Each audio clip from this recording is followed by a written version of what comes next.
a transmis la demande de levée de l'immunité parlementaire bi nga xamante ni parquet bi moo ko bëgg et ce n'est que juste une question de procédure pour que loolu sotti et loolu pour mu sotti maintenant ñu ngi noonu di installer lu ñu tuddee la commission ad hoc donc bu ñu ko installé comme ni ko soxna si waxee alors ñu convoqué sëñ boobu nga xamante ni moom mooy Moustapha Diop. Alors s'il veut il vient, s'il ne veut pas il désigne un défenseur à défaut qu'il ne soit aussi ñëwul moom tamit alors dañuy dem vers une séance plénière et dans cette séance plénière la majorité dit ok ça passe et si ça passe il est livré à la justice maintenant reste à lui maintenant de prouver dans cette histoire amul ci lenn lu ñu ko mën a reprocher parce que moi j'ai un document que mooy faral di gis gars di ko partage ci net bi man si ce document est authentique il y a un grand problème parce que ne serait-ce que non parce que ce document là gëm naa ne est-ce que mën na nekk dëgg parce que ce document il est daté du 24 novembre 2024 par exemple mais les signatures et les qualités des personnes là citées la dame elle signe en tant qu'inspectrice dans ce document xaw ma ndax foo loolu vrai elle signe en tant qu'inspectrice du Trésor comme quoi c'est en sa qualité d'inspectrice qu'elle a traité de l'argent bu toll ci 262 millions aal ko Moustapha Diop dans ce document même en bas on signe elle signe en tant qu'inspecteur inspectrice et l'autre signe en tant que ministre avec un cachet de ministre ba léegi man si ce document il est authentique ouais si ce document est authentique le problème dépasse même l'aspect financier. Alors ça rentre directement dans l'usurpation de fonction parce qu'un ancien ministre qui ne peut pas se permettre d'utiliser son cachet de ministre mënul nekk depuis le 2 avril il a cessé de l'être donc à partir de ce 2 avril là jusqu'à aujourd'hui aucun document ne doit figurer une signature à travers laquelle ñu def ci cachet boo xamante ni dafay nekk moo tax ce document là je doute de son authenticité de toute façon le plus important c'est pas ça mooy tey comment une inspectrice peut se permettre d'aller jël ay fonds ci trésor génnee ko sax da koy leble c'est-à-dire un trésor n'a pas à prêter de l'argent sëñ bi à qui que ce soit sinon on a tous des amis alors demandons à nos amis alors ñu lebal ñu def business ci trésor sinon parce que say ne serait-ce que di génnee xaalis rek c'est un délit c'est une infraction léegi nag yow bi nga ko génnee da nga koo lebal di wala da ngeen ko séddoo xaw ma dans tous les cas mën nañu dem vers une complicité si yow da nga ko def sachant que soxna si xam nga ne fan lay jëlee 262 millions. xaalis bi kay àgg na ci niñ ko xayma 700 et quelques millions. waaw xam nga waaw mais bor bi ko boole ak sëñ boobu lay wax. léegi le reste de ces 700 millions là bon moom elle dira plutôt au pôle où est-ce elle a mis ces 300 millions plutôt qui restent mais nous ce qui nous intéresse le plus c'est de savoir également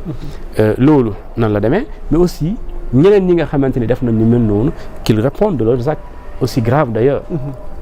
duñu mën a jàll ci point bi parce que professeur bëgg nañ nga jàngatal ñu fan la ñu àgg ci malgouvernance lu toll ni trésor ci kaw Moustapha Diop bi ndax tabaski moom inspectrice du trésor la gafak ak askan bi nit di ci mën a tibb ak yow sa formation ci école nationale d'administration ci wàllu mandute ak transparence ak jub naka nga jàngatee yow bi nga yëgee ne tey réew mi àgg na fii ci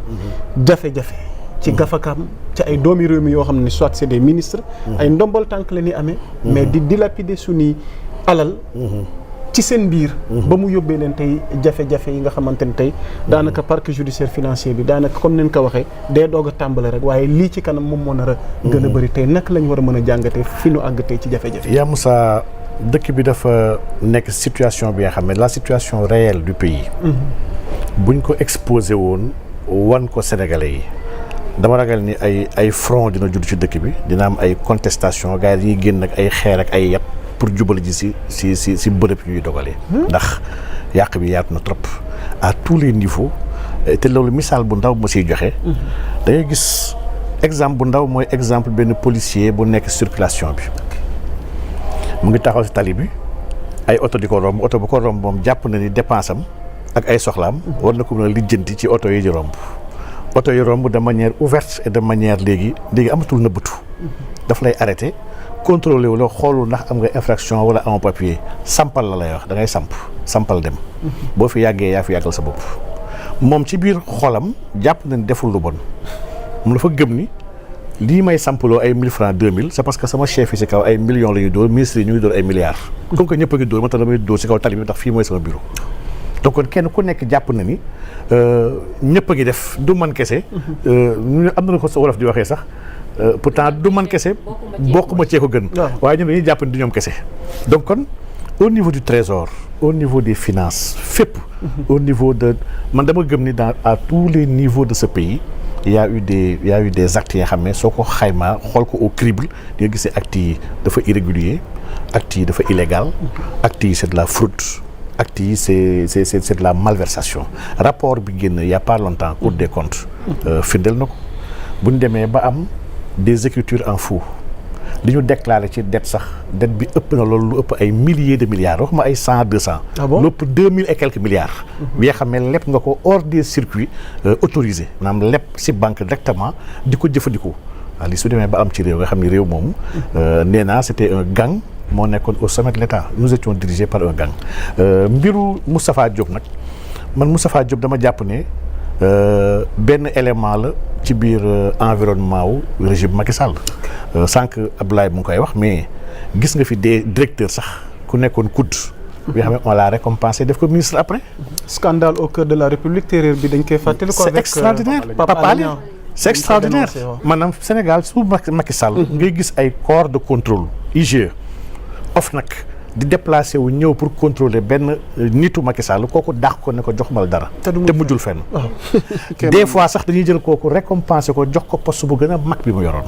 nga xam ne que nous étions vraiment au cœur d'une malgouvernance et man ce que j'appelle la dégestion parce que vraiment nous étions même plus dans la gestion mais nous étions dans l'antigestion en réalité. donc wax dëgg yàlla. man jàpp naa ni on doit continuer de creuser les audits ont été lancés ñu ngi gëstu. ñu ngi xool mbir yi.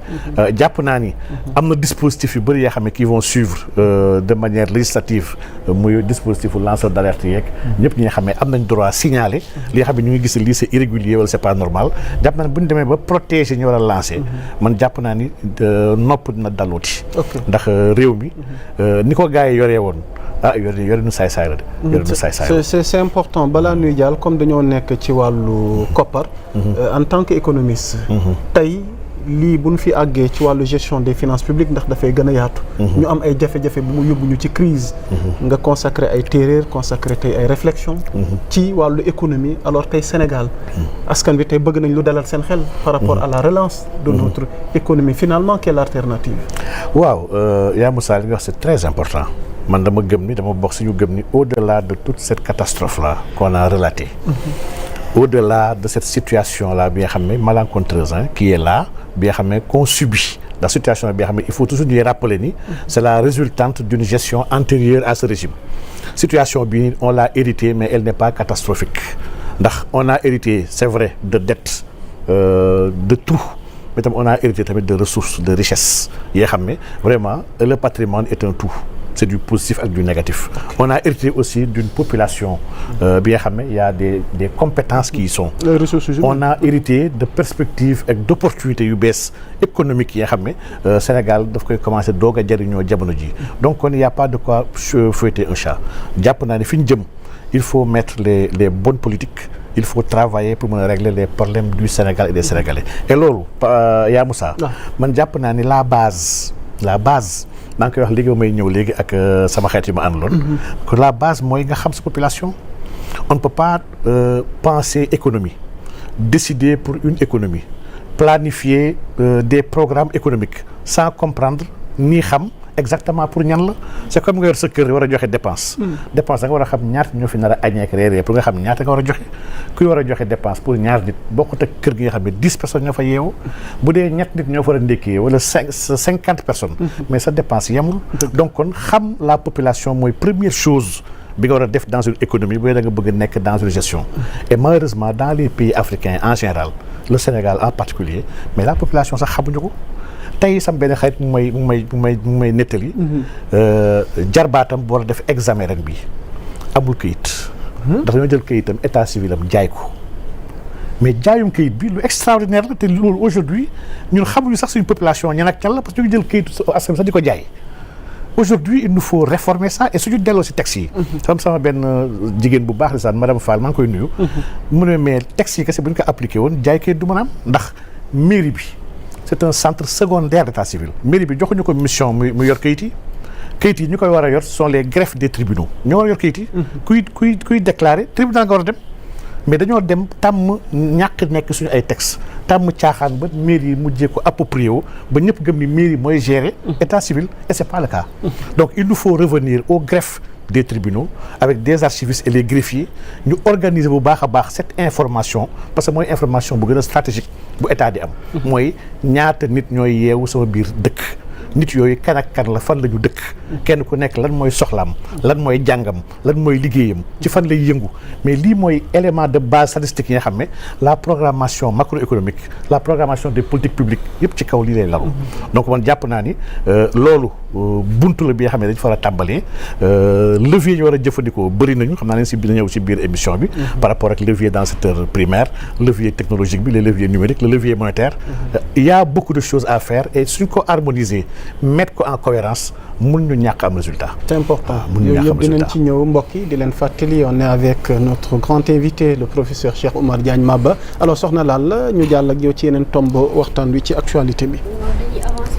par rapport ak li nga xamante ne moom mooy évolution bi am ci actualité bi parce que sànq waxoon naa ne décerné nañu assemblée nationale. parce que ku ne dégg na coowal loi amnistie ñu gis ci des réactions un peu partout. comme le cas de Thierno Alassane Sall ba ci Omar Youm. ancien ministre tey def na benn bataaxal. pour apporter ci li nga xamante ne moom mooy partition par rapport ak projet de loi bi nga xamante ne honorable député Amadou Ba déposé na ko au niveau de l'Assemblée nationale ñuy xaarandi requête boobu naka lañ ciy demee mais tey du ñu wax loi amnistie te professeur yaakaar naa moom il est mieux placé pour wax ci parce que tey nekkoon prisonnier par politique par rapport ak régime bi fi nekkoon waaye aussi mu am lu bëri loo xam ne xew na fi de 2021 en 2024 donc loolu mu nekk loo xam ne c'est une demande nationale mais aussi une promesse électorale ci législative yi nga xamante ne moom la ñu jóge woon Pastef waxoon ne dinañu ko abroger une fois accès au pouvoir. Par rapport ak abrogation bi. Il y a tout un débat là-dessus. Alors honorable député Amadou Ba parle de loi d'interprétation. maanaam abrogation loi d'amnistie. Alors l'opposition à travers ñoom Thierno Alassane donc d'accord nu ci ñoom